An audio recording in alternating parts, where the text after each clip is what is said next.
Assalomu alaykum qadrli yurtdoshlar. Navbatdagi ishimiz tayyor bo'ldi. Buni o'rnatganimizga ancha bo'ldi, 1-2 hafta bo'lib qoldi.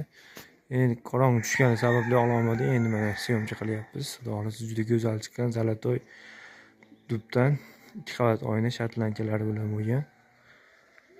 Hozir Sharxon tumanidamiz, Oqto'nlikda. Splashni oynali qilib o'rnatganmiz. Mana eshiklari shatlankalari bilan. Oynasi yo'dviga oq bo'lgan. Juda go'zal chiqqan. Bu tomonda yana bitta eshigi bor. Kimga shunaqa ishlar kerak bo'lsa, bemalol murojaat qilaverasizlar. Dastlabki ustunovchi vodiy bo'ylab. Buni 90 gradusdan qilganmiz. Ustuni ichkarida qolib ketgan.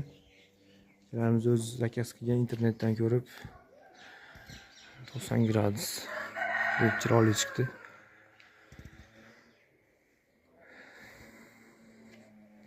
Mikroblarni bir qator ko'rsatib o'taman.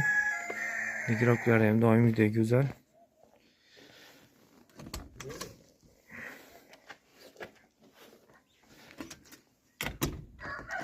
Mushuklar ham baquvvat uchgan ham bo'lgan mana. Podokonnilari ham bo'lgan. Kvadratlari har xil chiqyapti. Asosan ob'yomiga hisoblayapmiz. Bu akalarimizning ob'yomiga hisoblab qilib berganmiz. Xo'sh, podokonnilari bilan mana go'zal chiqqan. Juda ichkaridan ko'rinishi, stullarni ham chiroyli qilib o'zlari o'rab qo'yishibdi. Bu tomonda yana bitta eshigi bor.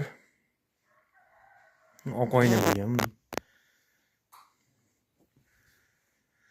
Tepada portchkalari bor. Eshigimiz ham tepasida portchkasi bor. Shtobi havo aylanishiga. Bemalol murojaat qilaverasizlar. Nomerimiz opisiyaniyada qoladi.